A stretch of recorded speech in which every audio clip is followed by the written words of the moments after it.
Good morning, ladies and gentlemen. We got him. On the evening of September 11th, a family member of Tyler Robinson reached out to a family friend who contacted the Washington County Sheriff's Office with information that Robinson had confessed to them or implied that he had committed the incident. This information was relayed to the Utah County Sheriff's Office and scene investigators at Utah Valley University. This information was also conveyed to the FBI. Investigators reviewed additional video footage from UVU surveillance and identified Robinson arriving on UVU campus in a gray Dodge Challenger at approximately 8:29 a.m. on September 10th, in which he is observed on video in a plain maroon t-shirt, light-colored shorts, a black hat with a white logo, and light-colored shoes. When encountered in person by investigators in Washington County on September 12th, in the early morning hours, Robinson was observed in consistent clothing with those surveillance images. Investigators interviewed a family member of Robinson who stated that Robinson had become more political in recent years. The family member referenced a recent incident in which Robinson came to dinner prior to September 10th, and in the conversation with another family member, Robinson mentioned Charlie Kirk was coming to UVU. They talked about why they didn't like him and the viewpoints that he had. The family member also stated Kirk was full of hate and spreading hate. The family member also confirmed Robinson had a gray Dodge Challenger.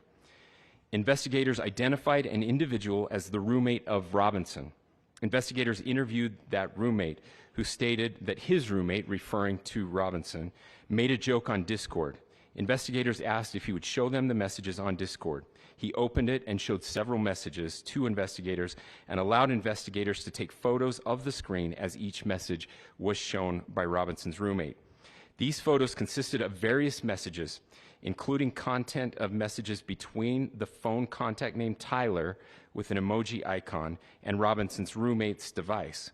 The content of these messages included messages affiliated with the contact Tyler, stating a need to retrieve a rifle from a drop point, leaving the rifle in a bush, messages related to visually watching the area where a rifle was left, and a message referring to having left the rifle wrapped in a towel. The messages also refer to engraving bullets and a mention of a scope and the rifle being unique. Messages from the contact Tyler also mentioned that he had changed outfits. I know there has been speculation as well as to the writing on those casings, those bullet casings, and I believe we have that as well. And I will share that with you now. So the area north of Campus Drive Road where the suspect crossed over, you saw some of that in the video that we released last night, consists of a grassy area with trees on the edge of the UVU campus. Investigators discovered a bolt-action rifle wrapped in a dark-colored towel.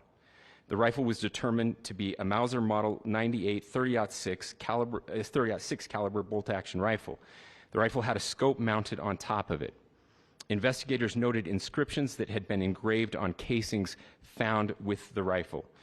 Inscriptions on a fired casing read, "Notices, bulges, capital OWO, what's this?" ?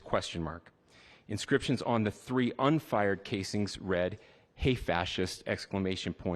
Catch! ! Up arrow symbol, right arrow, and symbol, and 3 down arrow symbols.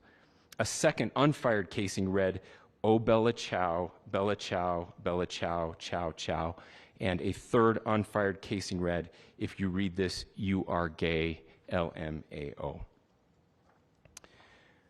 We are indebted to law enforcement across the state who has worked seamlessly together, local law enforcement, state law enforcement, and our federal partners with the Federal Bureau of Investigation. We're grateful for everyone who worked together in such a short amount of time to find this person and to bring justice. I want to thank the public who has been so engaged, reviewing videos, helping us with sending in tips, and helping us get to this point. I want to thank the family members of Tyler Robinson who did the right thing in this case and were able to bring him into to law enforcement as well.